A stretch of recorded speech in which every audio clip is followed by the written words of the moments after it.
नशा करने में माताएं भी पुरुषों से कम नहीं है। करती होगी नहीं? चाय तो लगभग सब पीती हो, तो चाय भी तो नशा ही है भाई। दारू पियो कि चाय पियो, फर्क का ये 10 रुपया की चोरी करो कि लाख रुपया की चोरी करो, चोर तो चोर ही हो।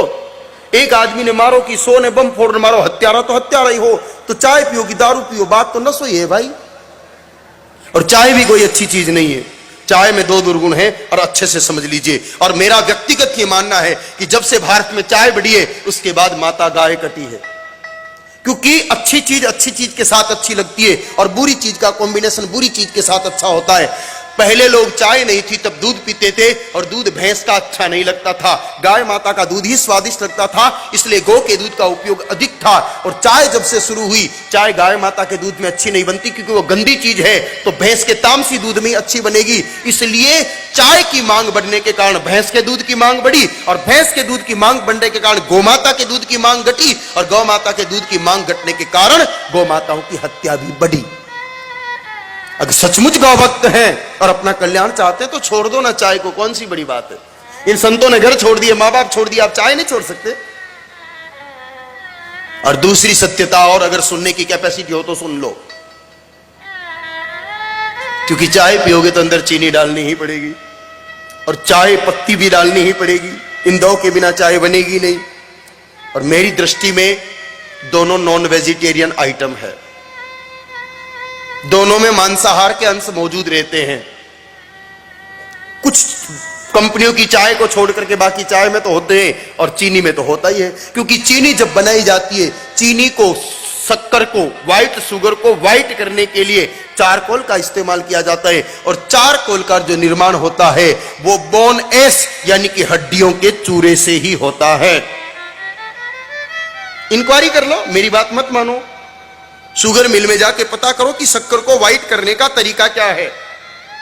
हमारे पूर्वज गुड़िया खांड खाते थे, कड़कड़ खांड खाते थे, वो तो आजकल आप लोगों को पसंद आती नहीं। चाय में सफेद शक्कर डालते हो,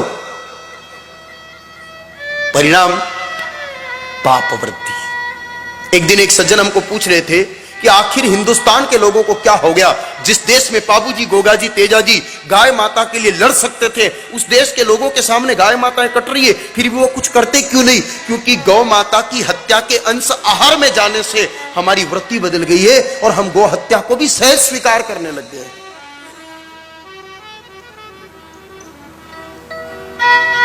चाहे नैतिक दृष्टि से भी ठीक नहीं है, आर्थिक दृष्टि से भी ठीक नहीं है और स्वास्थ्य की दृष्टि से भी ठीक नहीं है। एक उदाहरण है, ये जो हमारे धेनु टीवी के जो डायरेक्टर हैं अजीत जी शर्मा, इनके पड़ोस के गांव की एक घटना है। बिल्कुल नजदीक गांव है इनके, टॉडगढ़। पहले उसका नाम बरसावाड़ा था लेकिन कर्नल टॉड वहां आकर रहा, इसलिए उसका नाम कर दिया टॉडगढ़। कर्नल टॉड जब पहली बार एक कार लेके आया तो उस गांव में एक रावत सरदार हुआ करता था, नौजवान युवक। वो पीछे खड़ा था, उसने मजाक में जैसे उस कार का गियर लगाया, कर्नल टॉड ने उसने पीछे से कार को पकड़ लिया। व्हील घूमने लगे, कार हिली नहीं। वो उतर के देखा तो वो रावत भाई बड़ा जोर से हंसा। उसकी शक्ति को देख करके कर्नल टॉड ने विचार किया रे कि इससे मित्रता करनी ठीक रहेगी, ऐसे लोग तो दोस्त चाहिए। दोस्ती कर ली, अपने घर ले जाने लगा। कर्नल टॉड खुद चाय पिया करता था, उसको भी पिलानी शुरू की। स्वाद में अच्छी लगी, पीनी शुरू की। अब तो जब भी आता चाय पीता।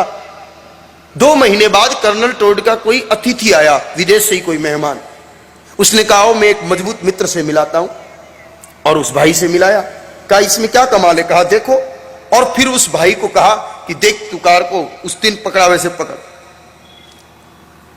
जैसे उसने गियर लगाया है वो कार के पीछे पीछे घसीटता हुआ चला गया। 2 महीने में उसकी शक्ति इतनी कम हो गई सिर्फ चाय के कारण। या आप टॉडगढ़ की किसी भी व्यक्ति को जाके पूछ लो, ये कथा हर घर में कही जाती है। वहां टॉडगढ़ के लोग सब जानते हैं इस बात को। यह है चाय का शारीरिक नुकसान। लगभग 10 रुपए की एक चाय बनती है घर में, 10 जने हो तो 100 रुपए का ये नुकसान, महीने के 3000 का नुकसान, साल का 36,000 का नुकसान। अरे 36,000 का गुड़ दलिया तो गौशाला पहुंचाओ तो वैसे ही वैकुंठ पहुंच जाओ।